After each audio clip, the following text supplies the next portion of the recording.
sheet on the ground, and a woman quickly pulls a tablecloth of some sort out of a basket and spreads it across the grass. Without a doubt, Tallis writes, it was a woman who invented the first table.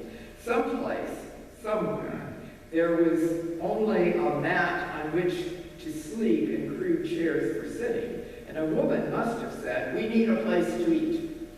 Her husband, no doubt, replied, "Ants will do," she said, "for a savage like you. That would be fine, but our children are going to be civilized. Now, you go out and you get a good slab of wood and put 4 legs under it, and we'll call it a table.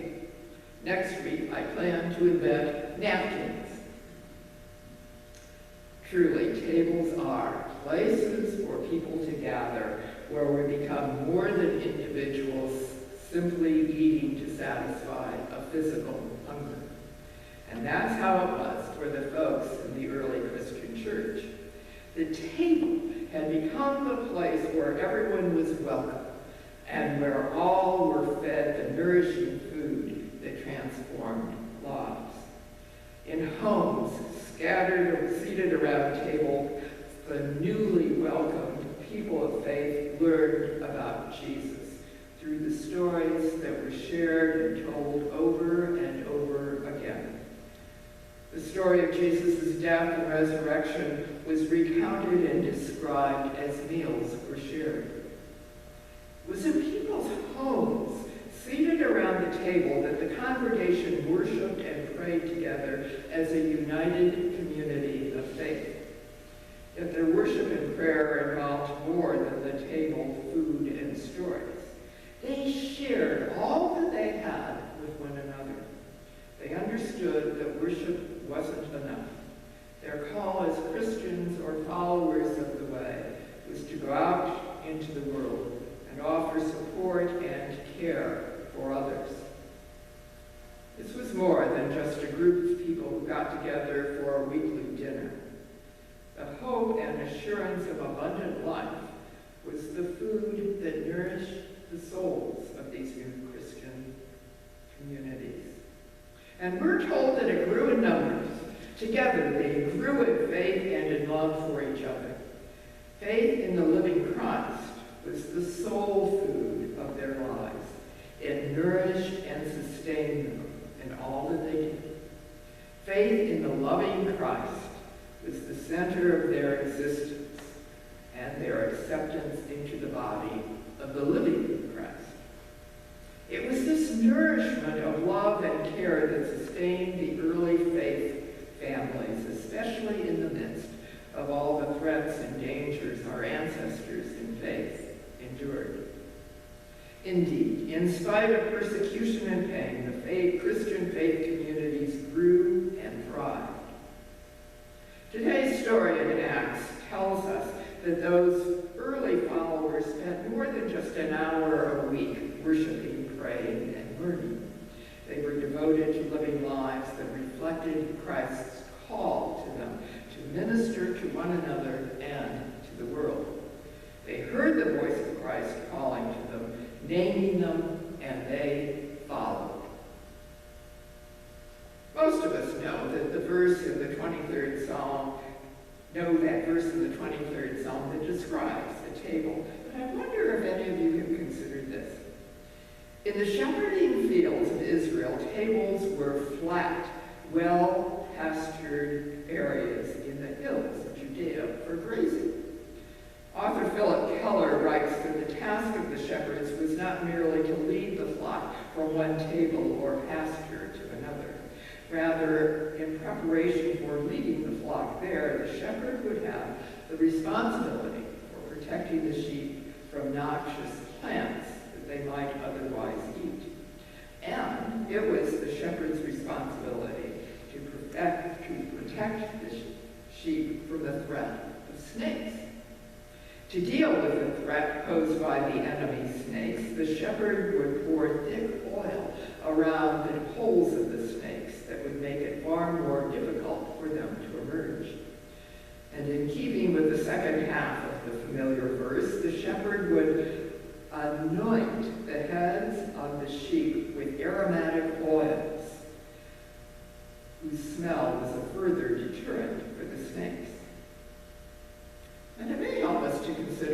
shepherding was hospitality.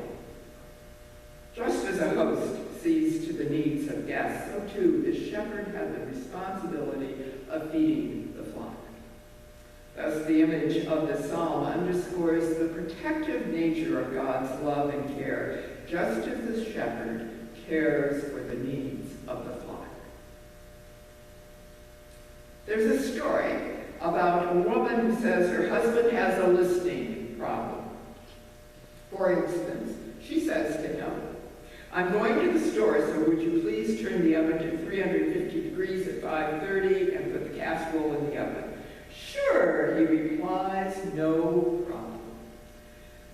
But when she comes home, the dinner is still cold. The woman says to her husband, "Would you please keep Saturday morning free? I need you to take the kids to the orthodontist." "Of course, honey," he answers. But when Saturday arrives, the man suddenly remembers he had something else to do, a conflict. "I can't take the kids to the orthodontist," he protests. "Why didn't you ask me sooner?" Now, some folks would blame this husband's listening problem on forgetfulness. And a few people would point out that some men are just born not to listen to the important women in their lives. None of you here, right? And some men, just as we know, are born not to follow, not to ask for directions when you're lost, right?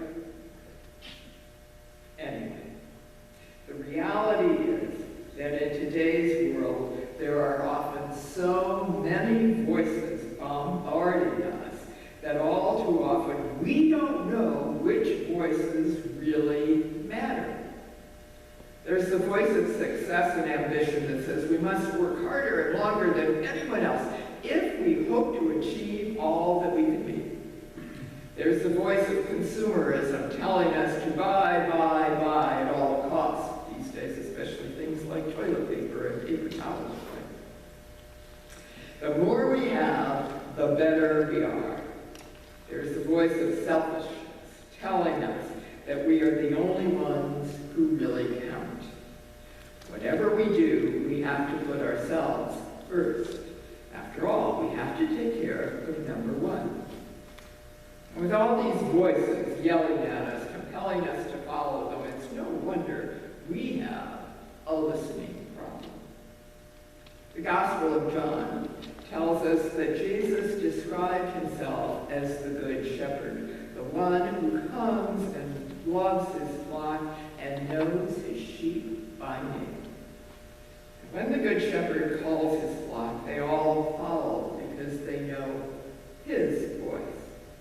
Now, some people might think that the idea of sheep knowing the voice of their shepherd is a romantic notion that's far from reality, but it's true. Perhaps if you've ever visited Israel or Palestine, you've seen some shepherds leading their flocks to streams in the desert. 3 or 4 shepherds and several dozen sheep all crowd together in the same place. Then, when it's time to leave, one by one, the shepherd calls out to his own sheep with a distant whistle, a familiar word, or a shrill sound from a pipe. Amazingly, only some of the sheep follow because they know their own shepherd's voice. Each flock follows their shepherd and is led safely home. Sheep know to whom they belong. Do we know to whom we belong? Are we able to sort out all the voices we hear day after day and listen to the one voice calling us to follow, to come home where we belong? Because our lives are so scattered these days, we can end up wandering off in a variety of directions, feeling as though we really don't belong anywhere. But the good news is that we do belong. We belong to Christ, the Good Shepherd, who calls us by name and waits for us to follow. Because we're so deeply loved by God, we belong to Christ's flock and are claimed by Christ. There are no qualifications or exams to pass in order to belong to Christ's family. All we have to do is listen for Christ who is calling us and who knows us and loves us just as we are, with all of our imperfections and doubts, with all of our weaknesses and faults. And that is the good news, and it's a good reason for us to shout with joy and celebrate. This is the message of hope and faith. Hear this wonderful news. We are called by name to join Christ, to follow the voice of the Good Shepherd, to come home and join him at the table where all our needs will be met. We have abundant life because the Good Shepherd knows us better than we know ourselves and loves us anyway. The gift of abundant life assures us that we indeed have more than enough to nourish and sustain us. We are called to come home to the table where everyone is welcomed, accepted, and loved. The family of Christ is sitting around the table, and there's more than enough room for everybody who hears Christ calling. Come home and enjoy the gifts of abundant life. You are welcome here. Amen.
church, and even if we do have to keep a distance, to see everyone who is here. I appreciate all of it. Thank you. That is a joy. It is a joy. And once again, I want to thank Sandy and Faye for preparing a meal that number was delivered to folks in the congregation on Thursday. Thank you very much for doing that. It was good to see folks, even as I delivered some of the meals, even if it had to be from a distance and all I could do was wave. It was good. Are there other joys to be shared? Along with joys, we have concerns. Are there concerns to be lifted up this morning? We have a friend Russ Sowers. I think everyone knows who he is here in town, but he had a massive stroke on Friday, and he's at OSU, and they did surgery to remove blood clot, but he's just not responding. And the really sad part is his wife can't be there, so, and it's very tough on her. That's really hard. Yeah, so ask for prayers for them. Also ask for continued prayers for Cheryl and Warren, and for Alice, Virginia, and anything. Well, all of those folks who continue to stay at home for very good reasons, we ask prayers for them as well. And pray that one day we will all be back together. Indeed, let us pray. Dearest God, we come to you this morning with thanks and praise for the beauty of all creation, for the richness of diversity. We celebrate the wonderful and unique gifts given to each of us. Enable us to enjoy all our differences and delight in one another's abilities. God of love, you have sent us your Son to be the Good Shepherd for us. Help us to love one another as Jesus loves us. Our Shepherd Christ cares for us with goodness and mercy. Teach us, O God, to respond with actions of love and goodness for everyone.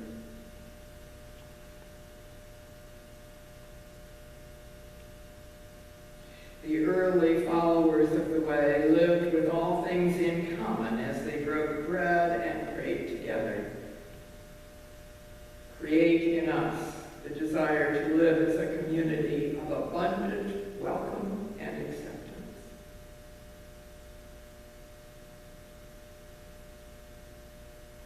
As our ancestors in faith found strength and solace in prayer, we too offer heartfelt prayers for those who must live in poverty and want.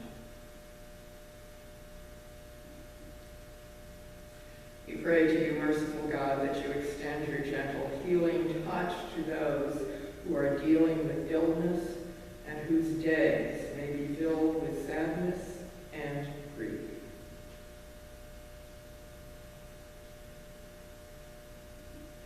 Enable us to reach out to our friends, loved ones, and neighbors, whether near or far, with gifts of kindness and compassion.